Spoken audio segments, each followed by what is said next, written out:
The day Olivia Waters stepped off the stagecoach in Tascosa, Texas, every man within eyesight burst into laughter, and she knew right then that her life was about to get a whole lot harder than it already had been. It was June of 1882, and the sun beat down mercilessly on the dusty streets of this cattle town nestled in the Texas Panhandle.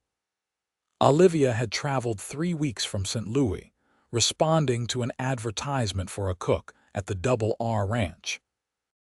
What she did not know was that the ranch foreman, a cruel man named Pete Sullivan, had placed that advertisement as a joke after losing a bet.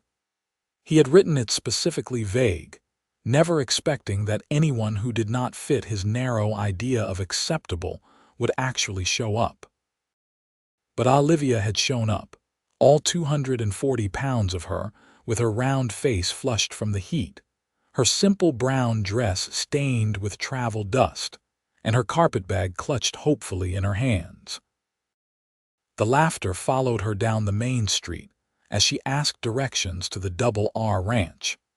The clerk at the general store could barely contain his amusement as he pointed her toward the road leading north out of town. Olivia kept her chin up, though inside her heart was breaking into smaller and smaller pieces with each cruel chuckle and whispered comment. She had heard it all before, back in St. Louis, back in her childhood, back every single day of her 22 years on this earth. But she had hoped, foolishly perhaps, that out here in the Wild West, where hard work mattered more than appearances, she might finally find a place to belong. The walk to the ranch took 2 hours in the blistering heat. By the time she arrived, her dress clung to her body with sweat, and her feet ached something fierce. The ranch sprawled before her, a collection of weathered buildings surrounded by endless stretches of prairie dotted with cattle. Several cowboys lounged near the bunkhouse, and as she approached, she could see them elbowing each other and grinning. Pete Sullivan emerged from the main house, a stocky man with a tobacco-stained beard and mean little eyes. He took one look at Olivia and let out a guffaw that caused the other men to join in. "Well, I will be damned," Pete said, slapping his knee. "She actually came. Boys, looks like our new cook has arrived." The mockery in his voice was unmistakable. Olivia straightened her shoulders and met his gaze directly. "I am Olivia Waters. I received a letter offering me employment as a cook here at the Double R Ranch. I have my references and my letter of acceptance right here." She pulled the papers from her bag with trembling fingers. Pete made a show of looking them over, though it was clear he was barely reading them. "Well now, Miss Waters, I am not sure this is going to work out after all. See, we need someone who can keep up with the demands of feeding 20 hungry cowboys. That requires a lot of stamina, a lot of moving around.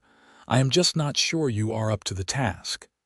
The other cowboys snickered. One of them, a young man with a pockmarked face, called out, "Maybe she ate all the food on the way here, Pete." More laughter. Olivia felt her face burning, but she refused to cry in front of these men. "I can do the work. I have been cooking professionally for 4 years. I can make 3 meals a day for any number of men you have here. I just need a chance to prove myself." Pete scratched his beard, pretending to consider this. "I do not know. What do you boys think? Should we give our new cook a chance?" Before any of the jeering cowboys could respond, a new voice cut through the mockery like a knife through butter. "I think you should honor the contract you offered her, Pete."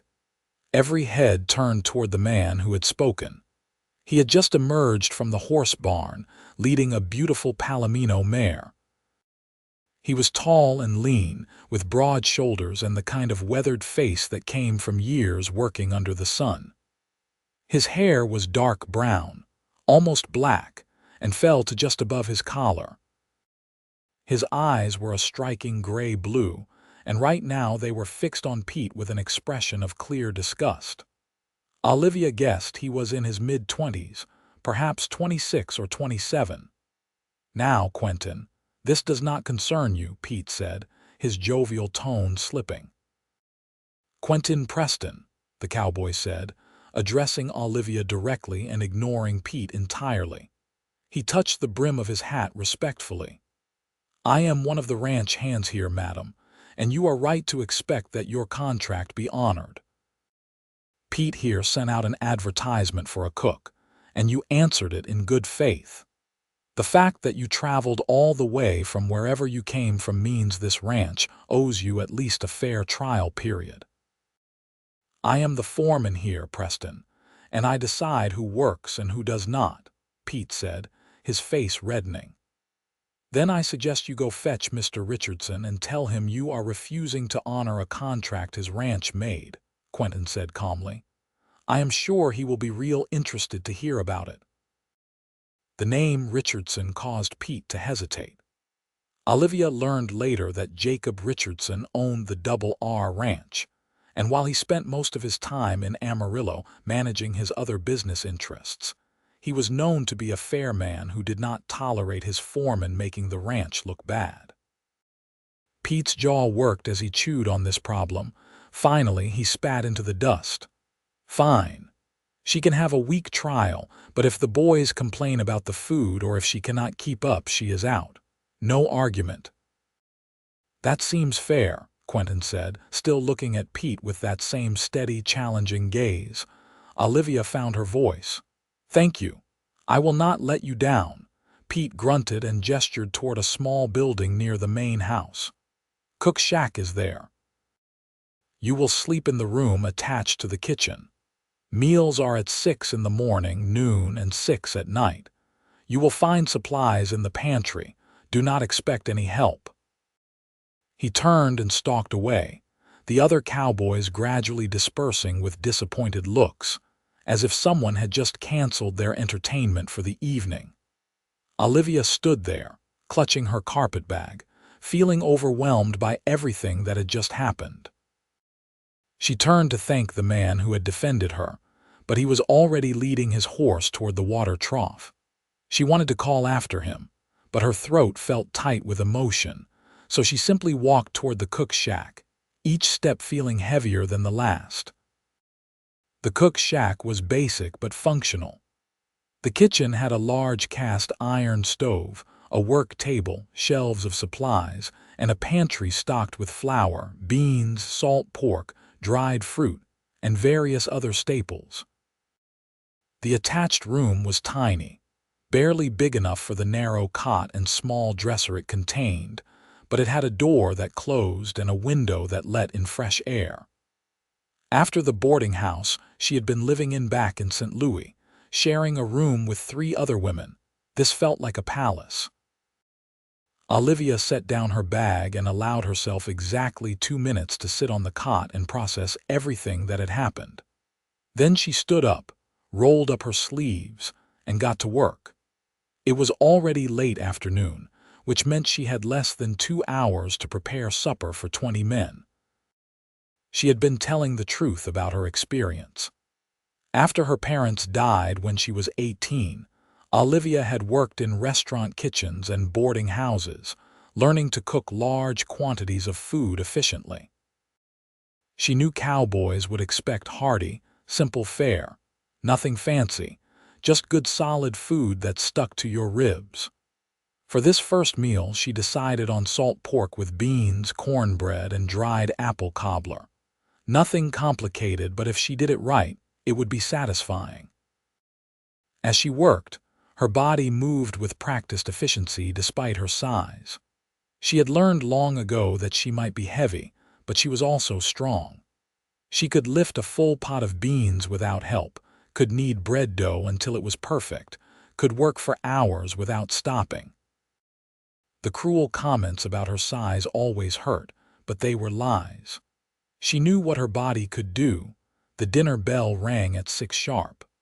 Olivia had set up the serving table outside the cook shack, where she laid out platters of food. The cowboys came ambling over, most of them still wearing expressions of amusement or skepticism. They filled their plates and took seats at the long outdoor table that had been built for this purpose. Olivia waited, her stomach in knots. She did not eat yet. She needed to see if anyone wanted seconds, needed to gauge their reactions. The first few minutes were quiet except for the sounds of eating.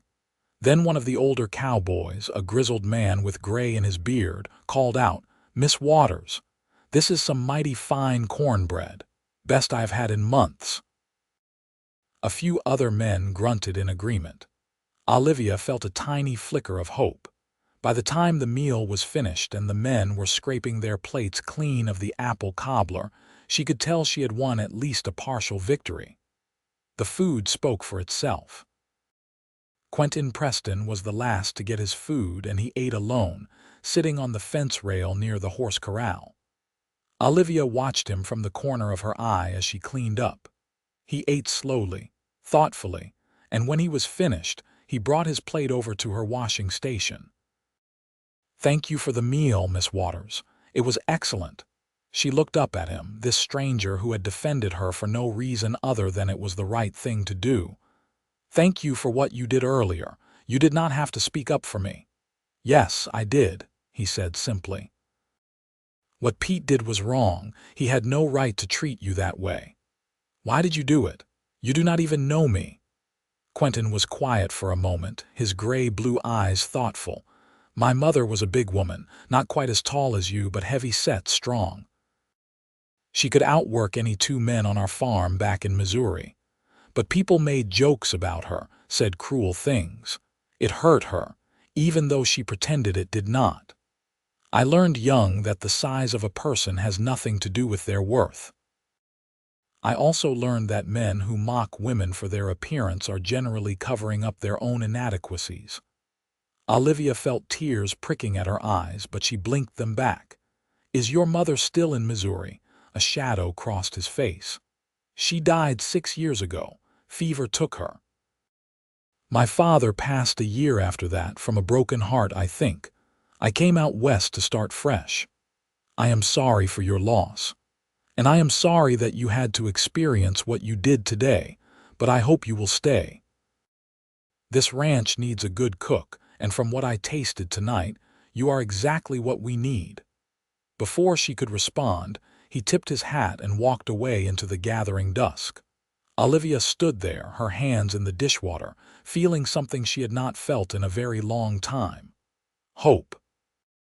The next few days fell into a rhythm. Olivia woke before dawn to start breakfast, served meals at the designated times, and spent the hours in between preparing food, cleaning, and managing her supplies. The work was exactly as hard as she had expected, but she thrived on it. She liked the structure, liked knowing what was needed and being able to provide it. The cowboys gradually warmed to her, won over by her cooking skills. She learned their names and preferences. There was old Charlie, who liked extra gravy on everything. Young Tommy, barely 19, who had a sweet tooth and always hoped for dessert. Martin and his brother George, who worked as a team and never spoke much, but always nodded their thanks. Even the pockmarked man who had made the cruel joke on her first day, a fellow named Jack, had the decency to look embarrassed when she served him a particularly generous helping of stew. But Pete Sullivan remained hostile. He found reasons to criticize her, complaining that the coffee was too weak or too strong, that she was using too much sugar or not enough salt. He made pointed comments about how much food she must be eating herself, though anyone could see that the supplies were being used appropriately. The other men mostly ignored Pete's complaints, which seemed to make him even angrier. Quentin Preston, meanwhile, remained quietly present. He always thanked her for meals, always treated her with respect, but he kept a certain distance that Olivia could not quite figure out. She found herself watching for him, noticing when he came in from working with the horses, seeing how the other men deferred to his opinion even though he was not the foreman. There was a natural leadership about him, a calm authority that had nothing to do with bullying or bluster. One afternoon, about 10 days after her arrival, Olivia was in the pantry taking inventory when she heard raised voices outside. She stepped out to see Pete confronting Quentin near the horse corral. "You have been undermining my authority since that woman got here," Pete was saying, his face red with anger. "I have been doing my job," Quentin replied calmly, "which is more than I can say for you." "What is that supposed to mean?" "It means you spend more time trying to humiliate Miss Waters than you do managing this ranch. It means you have been skimming supplies and blaming the shortage on her. It means you have been neglecting the north pasture fence, and we lost 6 head of cattle last week because of it." Several cowboys had stopped working to watch this confrontation. Pete looked around and seemed to realize he had an audience. "You calling me a thief, Preston? I am calling you a bad foreman. There is a difference, though in your case maybe not much of one." Pete's hand moved toward the gun at his hip. The entire ranch seemed to hold its breath. But Quentin did not move, did not show any fear. He just stood there, watching Pete with those steady eyes. "You are not going to pull that gun, Pete. Because if you do, you will have to explain to Mr. Richardson why you shot one of his best hands over an argument about your competence, and then all your little schemes will come to light." For a long moment, nobody moved. Then Pete's hand dropped away from his gun. "This is not over, Preston." "I expect not," Quentin said, "but maybe you should focus on doing your job instead of making trouble for people who are just trying to do theirs." Pete stalked away, and the tension broke. The cowboys went back to work, though Olivia noticed several of them gave Quentin approving nods. She realized that this confrontation had been building for a while, and it was not really about her at all. She was just the excuse. The real issue was that Pete was a poor foreman, and Quentin had finally called him out on it.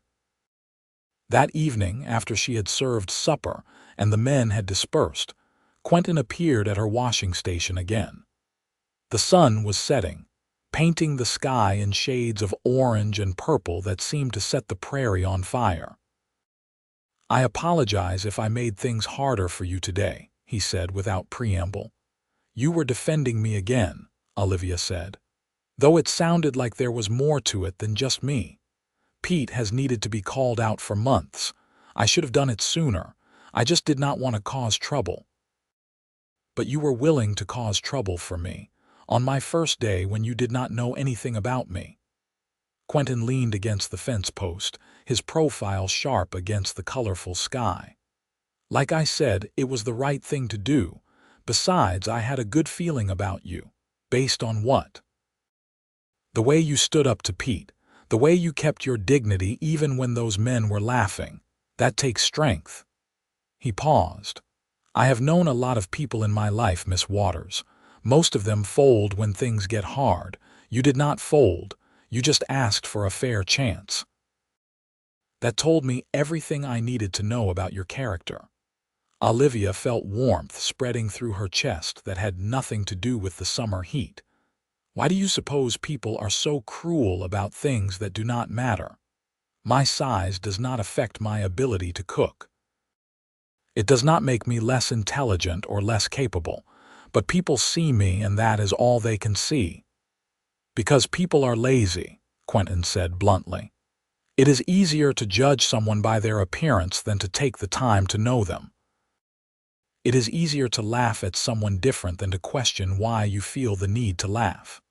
He turned to look at her directly. "But not everyone is like that. Some of us know that what matters is inside a person, what they do, how they treat others, what they contribute to the world."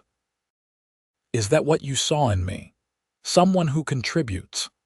"I saw someone who deserved basic human decency and was not getting it. The rest I have learned by watching you work. You are good at what you do, Miss Waters. You should be proud of that." They stood there in comfortable silence as the sky darkened and the first stars appeared. Olivia felt something shifting inside her, some wall she had built around her heart beginning to develop cracks. This man, This cowboy who had no reason to care about her had defended her twice now, and he spoke to her like she was a person worth knowing. It was a feeling so foreign and so precious that she was almost afraid to acknowledge it. Over the following weeks, a friendship developed between them. Quentin would often linger after meals to talk with her as she cleaned up. He told her about his life before the ranch, about growing up on a farm in Missouri, about his parents and his two younger sisters who had married and settled down with families of their own. He talked about coming west after his father died, looking for something he could not quite name, some sense of purpose or belonging. Olivia shared her own story, though it was harder for her. She told him about her parents, a father who had been a clerk and a mother who took in sewing. They had not been wealthy, but they had been loving. When they died within months of each other from cholera, Olivia had been left with nothing but her ability to cook and an aunt who did not want the burden of a heavy niece. "She told me I would never find a husband looking the way I did," Olivia said one evening as they sat on the fence watching the sunset. "She said I should be grateful for any job I could get and not expect much from life." "Your aunt sounds like a miserable person," Quentin said. "She was disappointed with her own life and took it out on me. I understand that now, but at the time it just confirmed everything I had been told my whole life, that I was wrong somehow, that my body was a failure, that I should accept being treated as less than. You know that is not true." "I know it in my head," Olivia said carefully. "But knowing something in your head and believing it in your heart are two different things.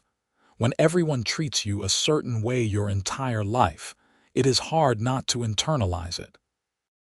Quentin was quiet for a moment, then said, "Can I tell you what I see when I look at you?" Olivia's heart started beating faster. "What?" "I see someone strong, not just physically, though you are certainly that. I see someone who has been beaten down by life and cruelty, but who keeps getting back up. I see someone who takes pride in their work and who treats others with kindness, even when they have not shown you the same courtesy. I see someone with a good sense of humor and sharp intelligence. I see someone who makes the best apple cobbler I have ever tasted in my entire life." He smiled at that last part, and Olivia could not help but smile back. "I see someone beautiful, Olivia, and before you tell me I am lying or being kind, let me finish. Beauty is not just about fitting some narrow idea of what a woman should look like. Beauty is in how someone moves through the world, how they treat people, the light in their eyes when they talk about something they love. By that measure, you are one of the most beautiful people I have ever met." Tears were streaming down Olivia's face before she could stop them. Nobody had ever said anything like that to her. Nobody had ever looked past her size to see her as a whole person, let alone as someone beautiful. She wanted to speak, but her throat was too tight with emotion. Quentin reached over and gently wiped a tear from her cheek with his thumb. "I am sorry. I did not mean to make you cry. These are good tears," Olivia managed to say. "I just never expected to hear anyone say those things to me. Then people have not been paying attention."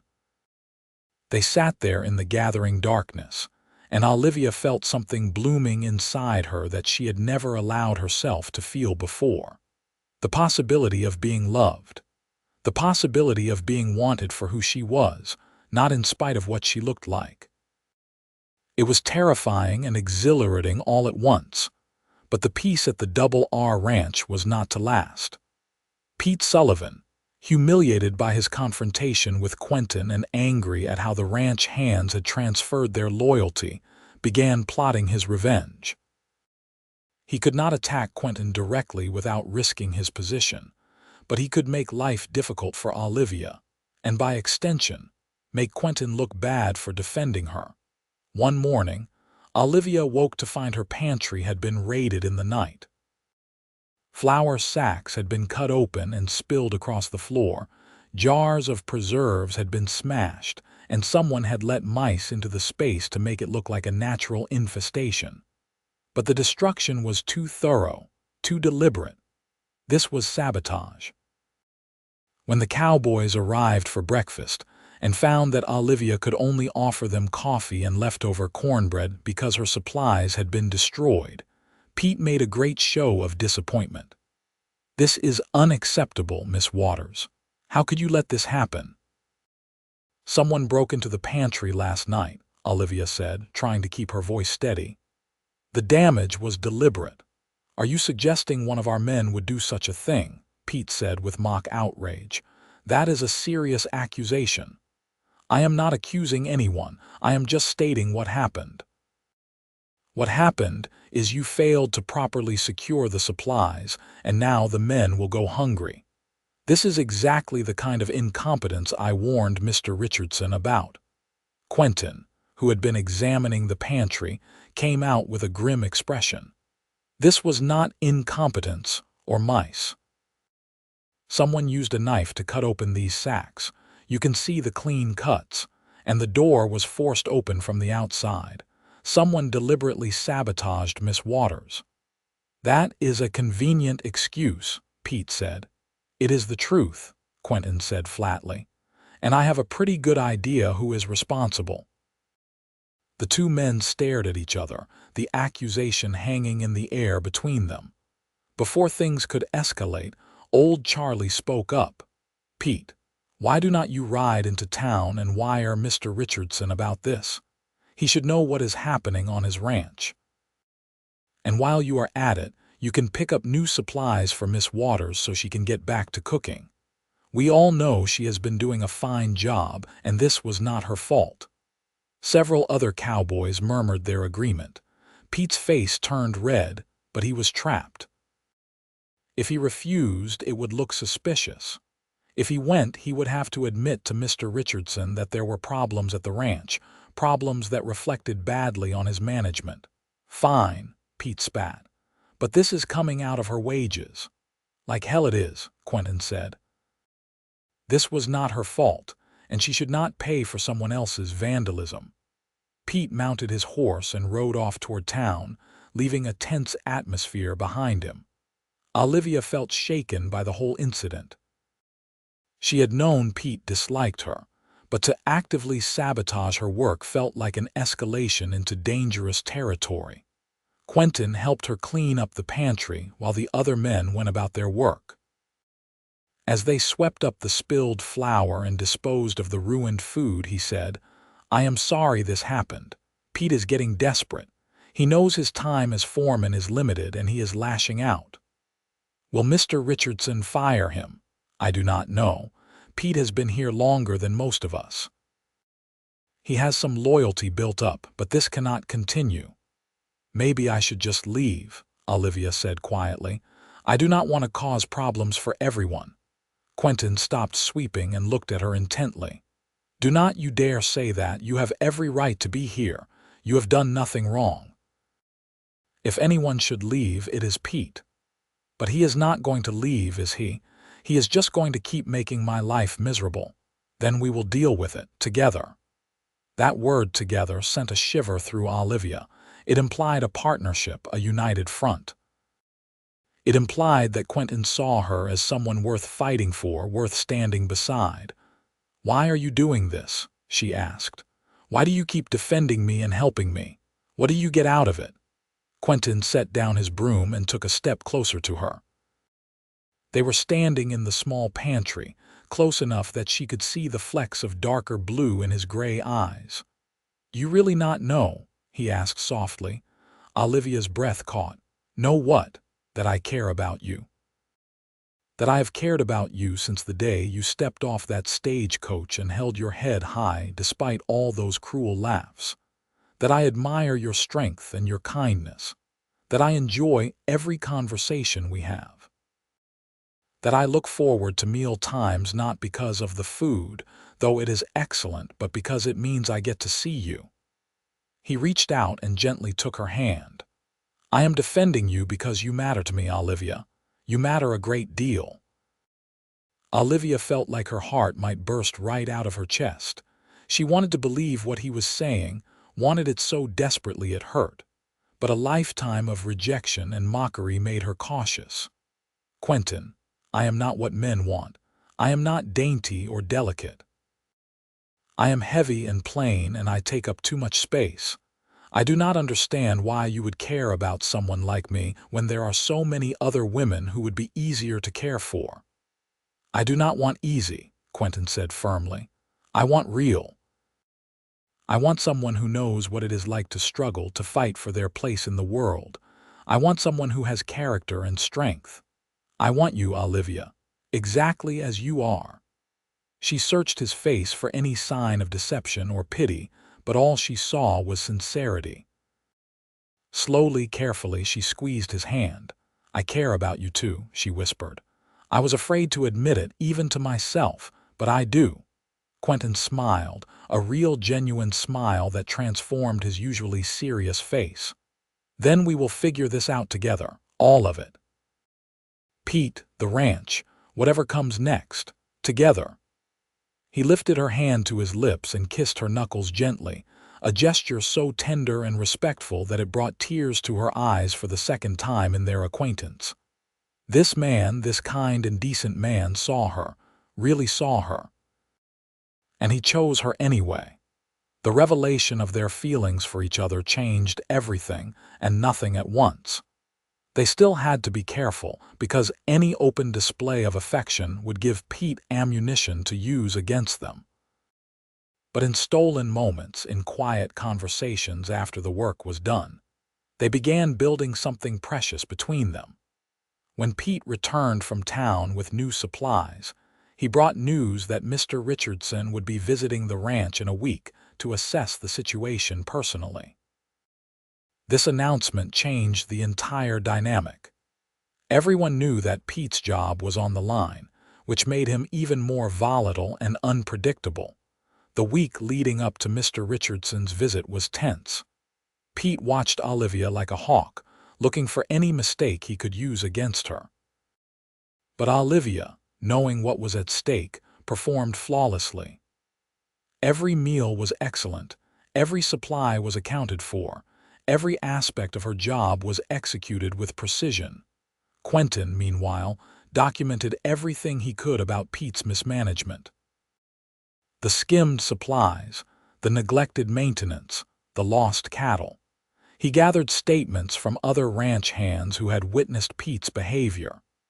It was clear that this visit from Mr. Richardson would determine the future of several people at the Double R Ranch. When Mr. Richardson finally arrived on a hot July morning, Olivia was immediately struck by how different he was from what she expected. He was in his 50s, with silver hair and sharp eyes that seemed to take in everything at once. He was polite but reserved, greeting everyone professionally before closeting himself with Pete in the ranch office. That meeting lasted 2 hours. When they emerged, Pete looked like he had been chewing on nails. Mr. Richardson called for a general meeting of all the ranch hands, which was highly unusual. They gathered in front of the main house, Cowboys removing their hats respectfully as Mr. Richardson stood on the porch to address them. "Gentlemen and Miss Waters," he began, nodding to Olivia. "I have spent the morning reviewing the operations of this ranch, and I have some concerns. It has come to my attention that there have been issues with supply management, property maintenance, and general morale. These issues reflect poorly on the Double R Ranch, and they need to be addressed immediately." Pete shifted uncomfortably. Mr. Richardson continued, "Effective immediately, I am making some changes to the management structure here. Pete Sullivan will be transitioning to a different role, focusing on livestock management exclusively. I am promoting Quentin Preston to the position of ranch foreman." A murmur of approval went through the assembled cowboys. Quentin looked surprised but pleased. Pete looked like he wanted to explode, but he kept his mouth shut, probably knowing that any protest would result in him being fired completely. "Furthermore," Mr. Richardson said, I want to address the situation with our cook. I have heard some concerning reports about how Miss Waters was treated when she first arrived at this ranch. Let me be absolutely clear. Any employee of the Double R Ranch is to be treated with respect and dignity, regardless of their appearance, background, or any other factor. Miss Waters was hired to do a job, and by all accounts, she has done that job exceptionally well. She has my full support, and any harassment or mistreatment of her will result in immediate termination. Is that understood? A chorus of "Yes, sir," echoed from the men. Olivia felt tears stinging her eyes again. She had never had someone in authority defend her so publicly and unequivocally. After the meeting dispersed, Mr. Richardson asked to speak with Olivia privately. She followed him into the ranch office, her heart pounding with nervousness. "Miss Waters, please sit down," he said kindly, gesturing to a chair. "I want to apologize for how you were treated when you arrived here. The advertisement for a cook was placed by Pete Sullivan without my knowledge or approval, and the circumstances of your hiring were inappropriate. However, that is not your fault, and you should not have had to endure mockery and sabotage as a result." "Thank you, sir," Olivia said. "I appreciate your support. I also want you to know that your position here is secure. I have reviewed the books, and the cost of food supplies under your management is actually lower than it was under the previous cook, despite the fact that you are producing higher quality meals. You are an asset to this ranch, and I hope you will choose to stay on permanently." "I would like that very much, sir." "Excellent. I am increasing your wages by 20%, effective immediately. You have earned it." He paused, then added with a slight smile, "I also understand from several of the men that you and my new foreman have become friendly. I want you to know that I have no objection to ranch hands forming personal relationships, as long as it does not interfere with the work. In fact, I find that stable relationships often improve morale and productivity." Olivia felt her face heating. "Sir, I assure you that nothing inappropriate has occurred. I did not think it had. Quentin Preston is one of the most honorable men I have ever employed. If he cares for you, it is because he recognizes your quality. I just wanted you to know that you have my blessing, should your friendship develop into something more." After her meeting with Mr. Richardson, Olivia felt like she was walking on air. For the first time in her life, she was not just tolerated, she was valued.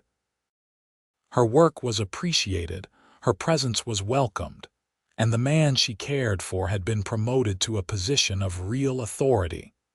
That evening, Quentin came to find her after supper. The other men had already scattered to their evening activities, leaving them alone in the warm dusk. "Miss Waters," he said with exaggerated formality, "I was wondering if you would do me the honor of taking a walk with me." "Where are we walking to, Mr. Preston?" she asked, playing along. "Anywhere you like. I just want to spend time with you without worrying about who is watching or what they might say."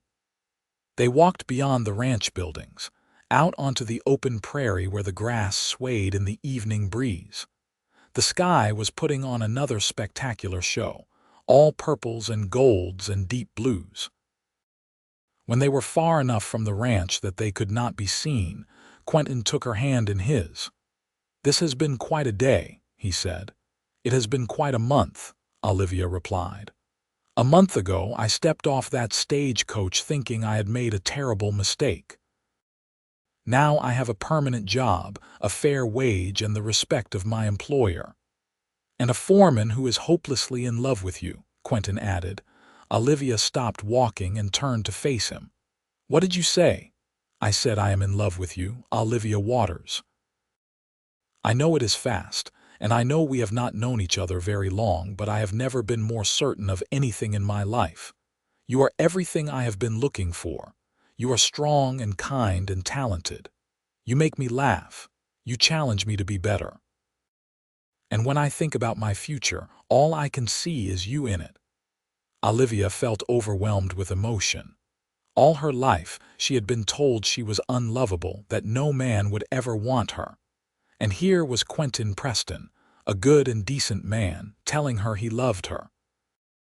It seemed too good to be true, and yet she could see the truth of it in his eyes. "I love you too," she said, her voice shaking. "I think I started falling in love with you the moment you defended me to Pete. No one had ever stood up for me like that before. And every day since then, you have shown me what it means to be truly seen and valued. I never thought I would find this, Quentin. I never thought anyone would love me." "Then every person who failed to see your worth was a fool," Quentin said fiercely. He pulled her close, wrapping his arms around her in a tight embrace. "You are remarkable, Olivia. Never doubt that." They stood there in the fading light, holding each other as if they could protect each other from all the cruelty the world had to offer. When Quentin finally pulled back, he cupped her face gently in his hands and kissed her. It was soft and sweet and full of promise, a kiss that said this was just the beginning. Over the next few months, their relationship deepened and grew. As foreman, Quentin proved to be everything Pete had not been. He was fair but firm, treating the men with respect while maintaining discipline. The ranch ran more smoothly than it had in years, and productivity increased. Mr. Richardson was so pleased that he gave Quentin a significant raise and promised a bonus if the ranch continued to perform well. Pete, meanwhile, had been relegated to managing the cattle in the far pastures, which kept him away from the main ranch most of the time. On the rare occasions when he was around, he ignored Olivia entirely, which suited her just fine. A few of the other cowboys who had initially mocked her had left for other jobs, unable to handle the new expectations Quentin set. The men who remained were good workers who treated Olivia with courtesy and genuine friendliness. Olivia continued to excel at her job, experimenting with new recipes and finding ways to make even simple ingredients shine. She started a small garden behind the cook shack, growing fresh vegetables that added variety to their meals. The cowboys praised her cooking constantly, and several of them told Quentin he had better marry her before some other ranch tried to steal her away. It was late September when Quentin officially proposed. He had been planning it for weeks, waiting for the perfect moment. He chose a Sunday, the one day of the week when the ranch operated on a skeleton crew, and most of the men went into town for recreation. He packed a picnic lunch that Olivia had prepared, borrowed 2 horses, and asked her to go riding with him. They rode for over an hour, heading toward a place Quentin had discovered shortly after arriving at the ranch. It was a small canyon with a creek running through it, shaded by cottonwood trees that were just starting to turn gold with the changing season. Wild flowers still bloomed along the creek bank, and the sound of running water was soothing and peaceful. They spread a blanket and ate their lunch, talking and laughing as they always did. Olivia had never been much of a rider before coming to the ranch, but Quentin had been teaching her, and she had discovered she enjoyed it. Being on horseback made her feel powerful and free in a way she had never experienced before. After they finished eating, Quentin said, "I want to talk to you about something important." Olivia's heart started beating faster. "All right. These past few months with you have been the happiest of my life. I wake up every morning excited to see you. I go to sleep every night grateful that you are here. You have changed everything for me, Olivia. You have made me believe in the possibility of real happiness, of building a life with someone who understands me and accepts me exactly as I am." "Quentin," Olivia started, but he held up a hand. "Let me finish before I lose my nerve. I know we have not been together very long by some standards. But I have lived enough life to know what I want, and I want you. I want to wake up next to you every morning. I want to build a future together. I want children with you if that is something you want too. I want to grow old with you." He reached into his pocket and pulled out a ring. It was simple but beautiful, a gold band with a small blue stone. "This was my mother's engagement ring. My father gave it to me before he died, told me to give it to a woman worthy of it. You are the only woman I have ever met who is. Olivia Waters, will you marry me? Will you stay with me forever?" Tears were streaming down Olivia's face, but she was smiling so wide her cheeks hurt. "Yes, yes, absolutely yes. I want all of those things with you, Quentin. I want forever with you." He slipped the ring onto her finger and it fit perfectly, as if it had been made for her. Then he kissed her deeply, pulling her close as the creek babbled beside them and the cottonwood leaves whispered in the breeze. It was a perfect moment, the kind Olivia had dreamed about but never actually believed would happen to her. They were married 6 weeks later in a simple ceremony at the small church in Tascosa. Mr. Richardson came from Amarillo to attend, and most of the ranch hands showed up as well, dressed in their Sunday best. Old Charlie walked Olivia down the aisle since she had no family present. She wore a simple blue dress she had made herself, and she carried wild flowers that Quentin had picked for her that morning. The preacher, a kind man named Reverend Thompson, kept the ceremony short and sweet. When he pronounced them husband and wife, Quentin kissed her soundly, not caring who was watching. The small congregation cheered, and Olivia felt joy radiating through every inch of her body. They held the reception at the ranch, where Olivia had prepared a feast with help from some of the ranch hands who had turned out to be decent cooks themselves. There was dancing and music, with several of the cowboys playing fiddle and guitar. Quentin danced every dance with his new wife, holding her close and whispering how much he loved her between songs. As the sun set and the party began to wind down, Mr. Richardson pulled the newlyweds aside. "I have a wedding present for you," he said. "There is a house on the north edge of the ranch property. It is not huge, but it has 3 bedrooms and a nice piece of land around it. It was built by the previous owner but has been sitting empty for years. I am giving it to you as a wedding gift.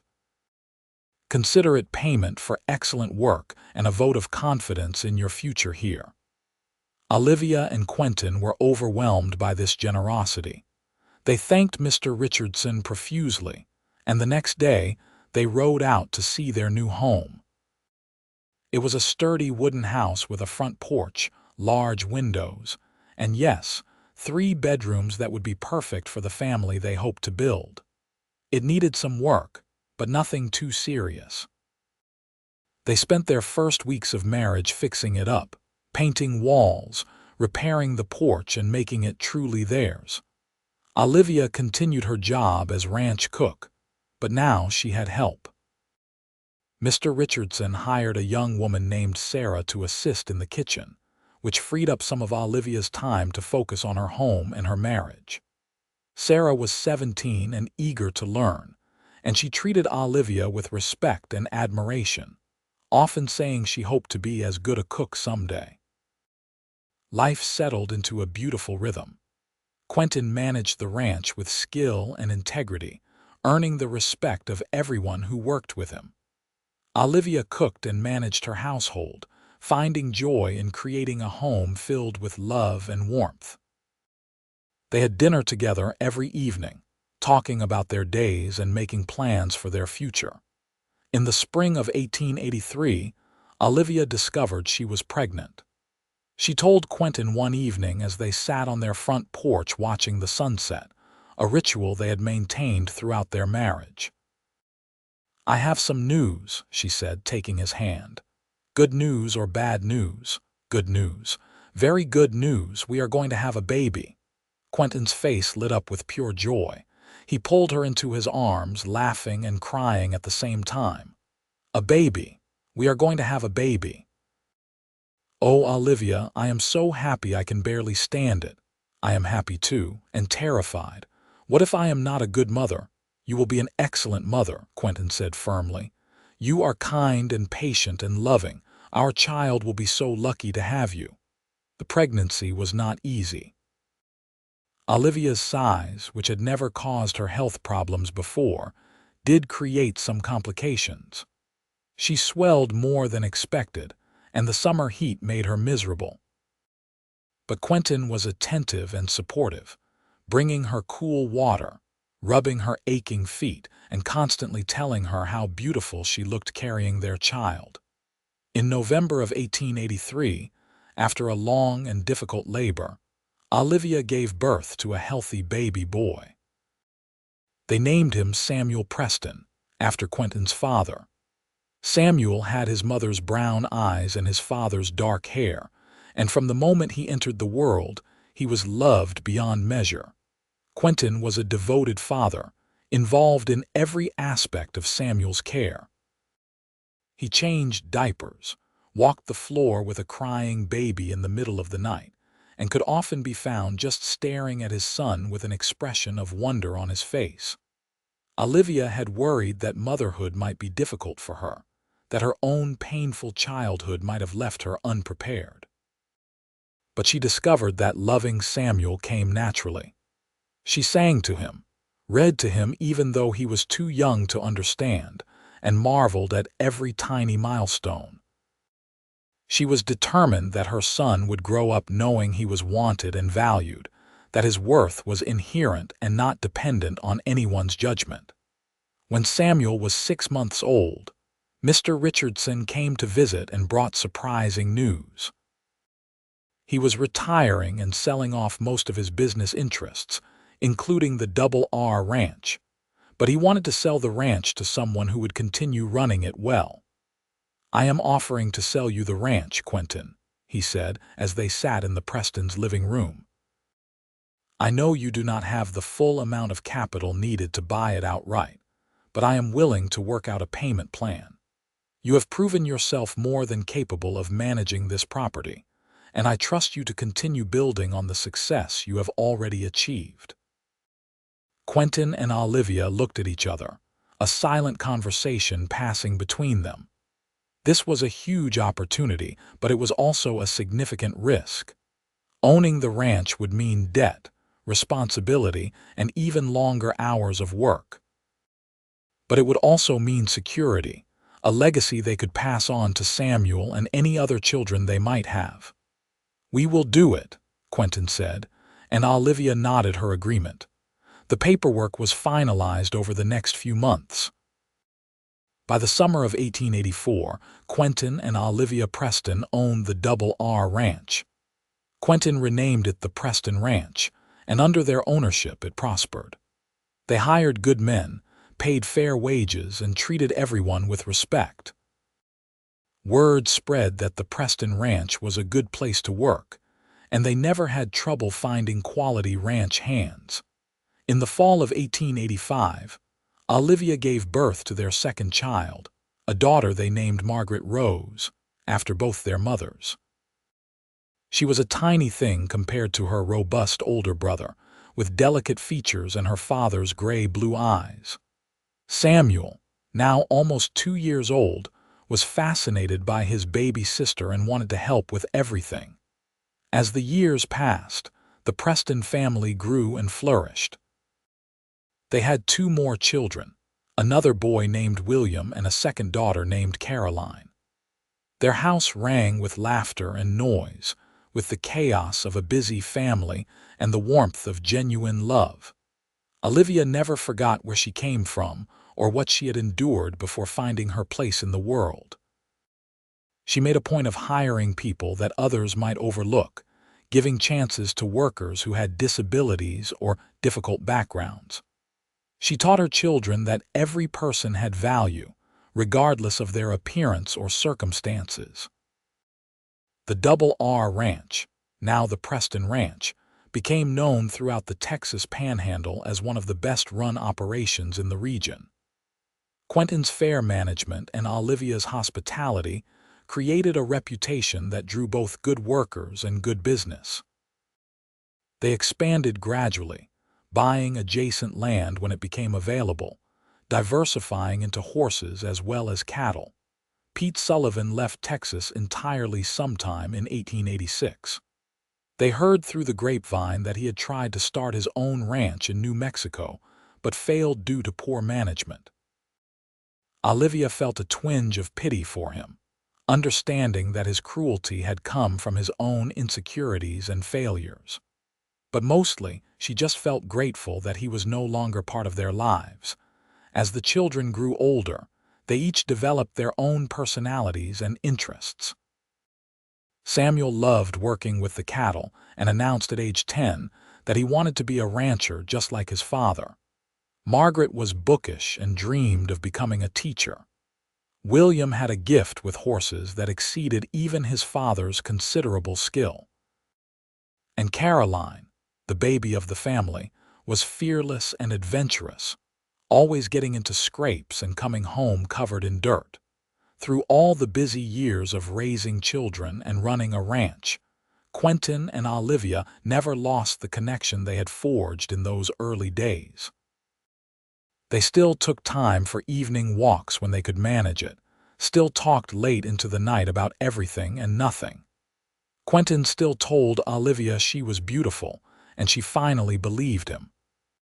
She could see it in how he looked at her, in how he reached for her hand, in how he kissed her good morning every single day. In 1895, when Samuel was 12 and Caroline was 4, the Preston Ranch faced its biggest challenge yet. A severe drought hit the region, the worst in living memory. Water sources dried up, grass withered, and cattle began dying. Many ranchers in the area went bankrupt, selling their land for pennies on the dollar and heading back east in defeat, but the Prestons endured. They had managed their resources carefully during the good years, saving money and investing wisely. They dug deeper wells, moved cattle to areas where water still flowed, and made hard decisions about which animals to keep and which to sell. They took out loans to buy feed when the grass failed, betting that the drought would break eventually. It was a terrible year. Everyone on the ranch worked from dawn until long after dark. The children helped where they could, even little Caroline carrying buckets of water to thirsty animals. Olivia cooked for the expanded crew they had hired to help with emergency measures, sometimes preparing 4 meals a day for exhausted workers who needed the fuel to keep going through it all. Quentin and Olivia supported each other. When Quentin came home discouraged, certain they were going to lose everything, Olivia reminded him of how far they had come, how many challenges they had already overcome. When Olivia was exhausted and overwhelmed, Quentin helped her in the kitchen and took over the children's bedtime routine so she could rest. The drought finally broke in the spring of 1896. When the first real rain came, the entire ranch staff stood outside, faces turned up to the sky, letting the water wash over them. Olivia cried with relief, and Quentin held her close as the rain soaked them both. They had survived. The ranch had survived. They had lost some cattle, had gone into debt, but they had made it through. And in the years that followed, as the prairie recovered and their herds rebuilt, the Preston Ranch came back stronger than ever. By the turn of the century, Quentin and Olivia Preston were respected figures in the region. They had proven that they were not just survivors but leaders, people who could face adversity and come out stronger. Their children were growing into capable young people who knew the value of hard work and treating others with dignity. Samuel was 17 and already managing a significant portion of the ranch operations. He had his father's leadership skills and his mother's compassion, a combination that made him well liked by all the ranch hands. Margaret was 15 and had, indeed, pursued her dream of teaching, helping at the small school in Tascosa, while continuing her own education through correspondence courses.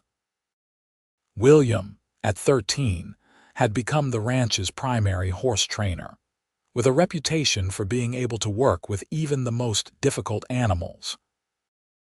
And Caroline, now 9, had surprised everyone by developing a talent for keeping the ranch's financial books, her quick mind for numbers making her invaluable in managing the business side of the operation.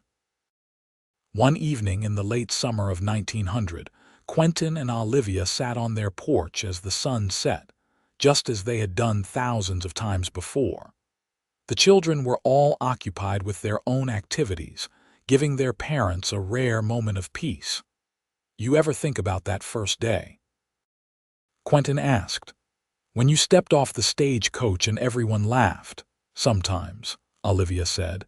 "It feels like another lifetime, like it happened to someone else. You were so brave that day. You stood there with your head high even though they were all mocking you." I remember thinking that anyone with that much courage deserved better than she was getting. I remember thinking I had made a terrible mistake coming here, that I should have stayed in St. Louis where at least I knew what kind of cruelty to expect. She squeezed his hand. "I am so glad I did not leave, so glad you defended me. I am glad you stayed. I cannot imagine my life without you, Olivia. These past 18 years with you have been the best years of my life. You made me a better man. You gave me a family, a purpose, a reason to build something meaningful." "You gave me those things too," Olivia said softly. "You gave me love when I thought I was unlovable. You saw me when I felt invisible. You made me believe I deserved happiness and respect. You changed everything for me, Quentin."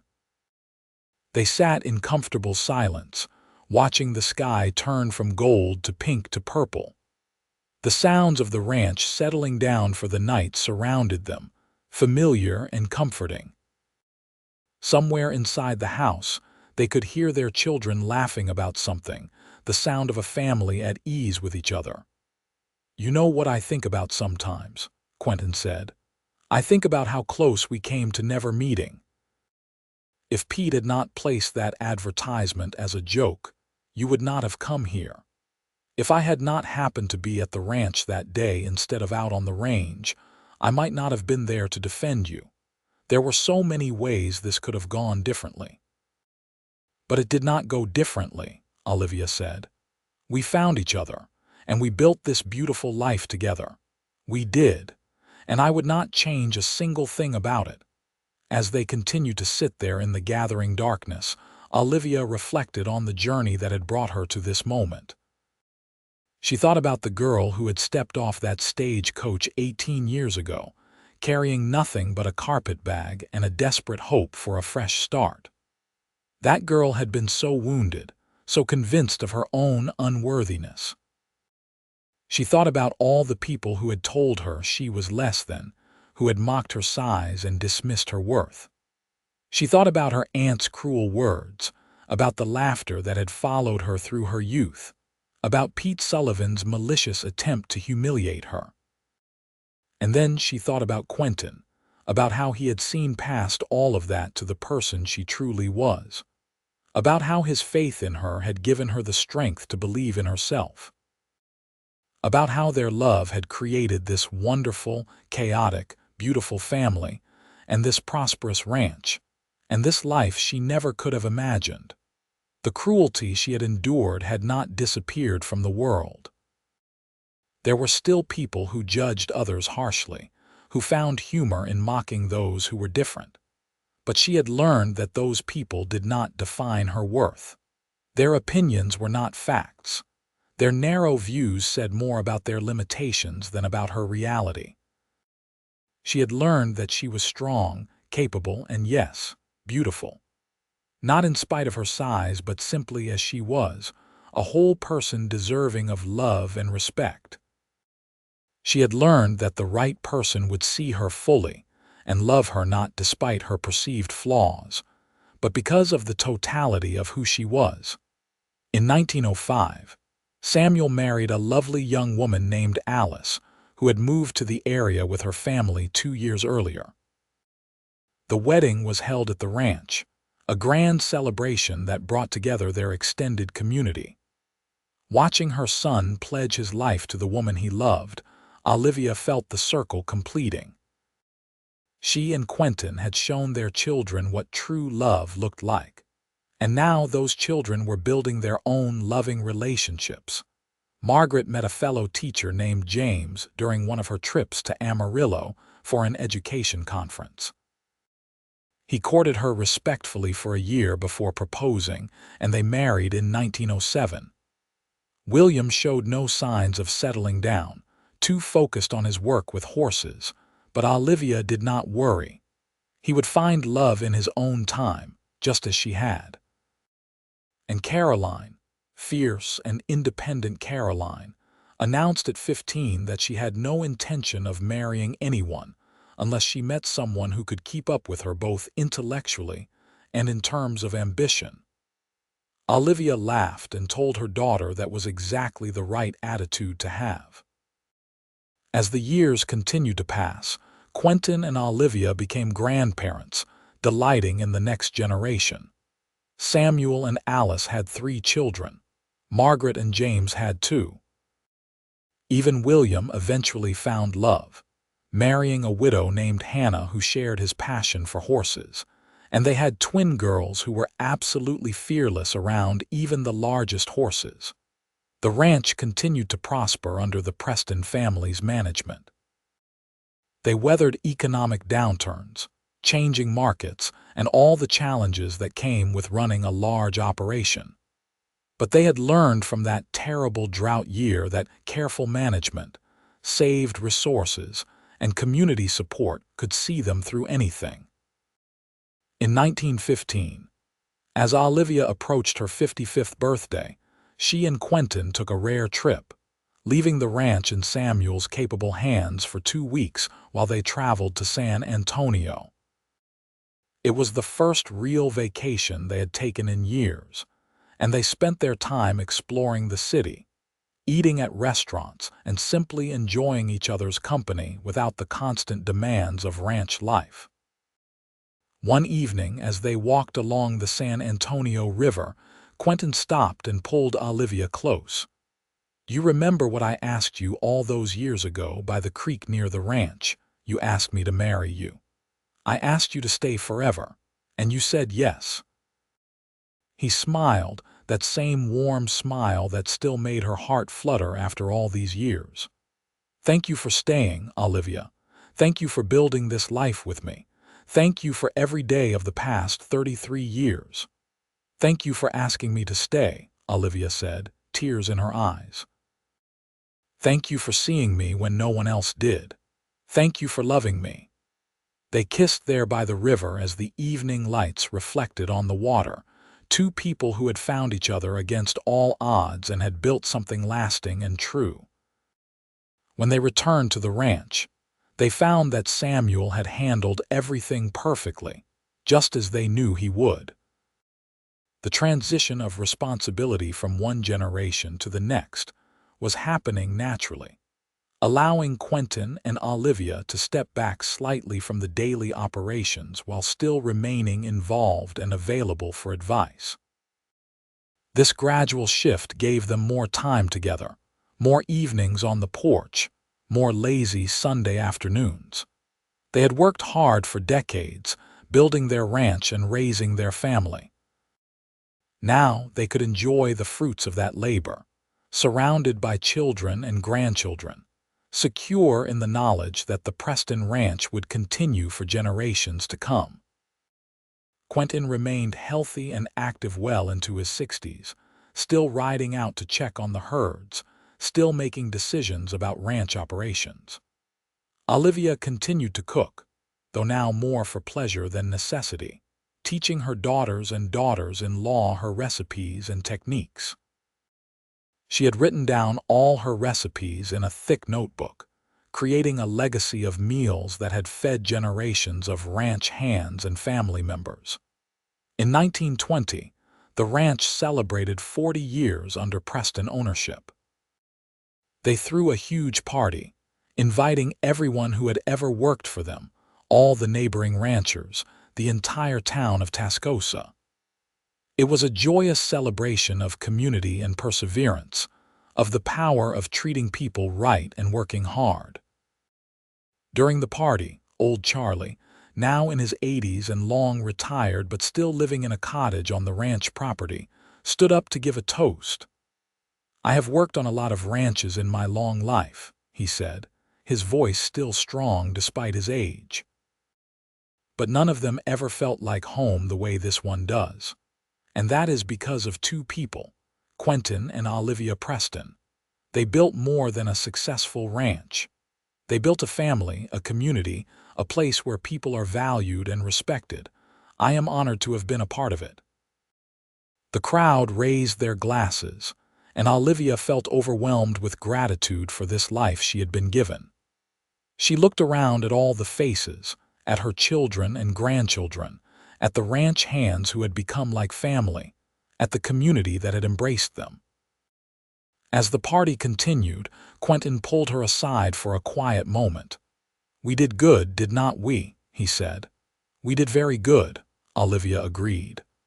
"I love you, Olivia Preston, just as much today as I did on that day by the creek when I asked you to marry me. More even, because now I know all the ways you are extraordinary. I love you too, Quentin, forever." They had found each other in unlikely circumstances, two people who might never have met if not for a cruel joke, but they had turned that cruelty into something beautiful. They had built a love story that would be told for generations, a story of how a heavy girl was hired as a joke, but a cowboy defended her and asked her to stay forever. And together, they created a legacy of love, respect, and family that would endure long after they were gone. The years that followed were peaceful and fulfilling. They watched their grandchildren grow, saw Samuel take over complete management of the ranch, rejoiced as their family continued to expand with great-grandchildren. They grew old together gracefully, silver-haired and content, still holding hands on the porch as they watched the sunset, still finding joy in each other's company. When Quentin passed away in his sleep in 1928 at the age of 72, Olivia grieved deeply but also felt grateful. They had been given 46 years together, years filled with love and laughter and purpose. He had died peacefully, surrounded by family, secure in the knowledge that everything he had built would continue. Olivia lived another 7 years, spending her time with her family, sharing stories of the old days, ensuring that the legacy she and Quentin had built was passed down to the younger generations. She told her grandchildren about the day she arrived in Tascosa, about how their grandfather had defended her, about how love had saved her. When Olivia passed away in 1935 at the age of 75, she was buried next to Quentin on a hill overlooking the ranch. The entire community came to her funeral, sharing memories of her kindness, her cooking, her strength. Her children spoke of how she had taught them that every person had worth, regardless of how they looked or where they came from. Her grandchildren spoke of her love and wisdom. Her great-grandchildren spoke of her warm hugs and wonderful cookies. The Preston Ranch continued for many more decades, passing from Samuel to his children, and then to their children. The story of how it began, of Quentin defending Olivia on that first day and asking her to stay forever, became family legend, told and retold at gatherings and celebrations. In the ranch house, in a place of honor, hung a photograph taken at their 40th anniversary party. In it, Quentin and Olivia stood together on their porch, his arm around her waist, both of them smiling at the camera with joy and contentment. It was a picture of two people who had found each other, who had chosen each other, and who had built something beautiful together. Beneath the photograph, a small plaque read, "Quentin and Olivia Preston, founders of the Preston Ranch, proof that love sees what others miss and that staying forever is always worth it." and every generation that came after them learned the lesson that their love story taught. That true worth comes from character, not appearance. That defending what is right matters more than following the crowd. And that when you find someone who truly sees you, who values you for exactly who you are, you have found something more precious than all the cattle and land in Texas. The love story of Quentin and Olivia Preston became more than just their story. It became a foundation upon which an entire family was built, a reminder that the best things in life often come from the most unlikely beginnings, and that asking someone to stay forever and hearing them say yes is the beginning of the greatest adventure of all.